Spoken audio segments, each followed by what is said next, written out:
എന്താണ് ഡിമെൻഷ്യയും അൾസൈമേഴ്സ് രോഗവും തമ്മിലുള്ള വ്യത്യാസം? ഇത് രണ്ടും ഒന്നാണോ? നമ്മളിൽ പലർക്കും ഉണ്ടാകുന്ന ഒരു ആശയക്കുഴപ്പമാണ് ഇത് രണ്ടും ഒന്നാണോ, ഇത് രണ്ടും രണ്ട് വ്യത്യസ്ത കണ്ടീഷൻസ് ആണോ എന്നുള്ളത്. വളരെ ലളിതമായ ഒരു ഉദാഹരണത്തിലൂടെ നമുക്ക് ഇതിന്റെ വ്യത്യാസം എന്താണെന്ന് നോക്കാം. നമുക്ക് ഉദാഹരണമായിട്ട് തലവേദന എടുക്കാം. തലവേദന എന്ന് പറയുന്ന ഒരു രോഗമല്ല, എന്നാൽ തലവേദനയ്ക്ക് പല കാരണങ്ങളുണ്ടാവും അല്ലെ. മൈഗ്രെയിൻ കൊണ്ടുവരാം, നമുക്ക് ഉറക്കക്കുറവ് കൊണ്ടുവരാം, സൈനസൈറ്റിസ് അല്ലെങ്കിൽ ഡീഹൈഡ്രേഷൻ, പല കാരണങ്ങൾ കൊണ്ടുവരാം.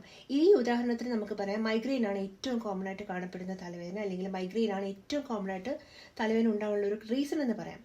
അതേപോലെ ഡിമെൻഷ്യ എന്ന് പറയുന്നത് ഒരു രോഗാവസ്ഥയല്ല, ഡിമെൻഷ്യ ഒരു കണ്ടീഷനാണ്. അതിന്റെ ലക്ഷണങ്ങൾ നമ്മൾ നേരത്തെ പറഞ്ഞു: ഓർമ്മക്കുറവ്, ചിന്താക്കുഴപ്പം, ആങ്സൈറ്റി, മൂഡ് സ്വിങ്സ്, സംസാരിക്കാനുള്ള ശേഷിയിലുള്ള വ്യത്യാസങ്ങൾ, അങ്ങനെ പല ലക്ഷണങ്ങൾ നമ്മൾ പറഞ്ഞു. ഇതിനൊക്കെ പല കാരണങ്ങളുണ്ട്. അതിൽ ഏറ്റവും കോമൺ ആയിട്ട് കാണുന്ന പല ടൈപ്പ് ഓഫ് ഡിമെൻഷ്യ ഉണ്ട്. അതിൽ ഏറ്റവും കോമൺ ആയിട്ട് കാണപ്പെടുന്നതാണ് അൾസൈമേഴ്സ് ഡിസീസ് എന്ന കണ്ടീഷൻ. അപ്പോൾ ചുരുക്കി പറഞ്ഞാൽ എല്ലാ തലവേദനയും മൈഗ്രെയിൻ അല്ല, എന്നാൽ മൈഗ്രെയിൻ എന്ന് പറയുന്നത് തലവേദനയാണ്. എല്ലാ ഡിമെൻഷ്യയും അൾസൈമേഴ്സ് ഡിസീസ് അല്ല, എന്നാൽ അൾസൈമേഴ്സ് ഡിസീസ് എന്ന് പറയുന്നത് ഡിമെൻഷ്യയാണ്.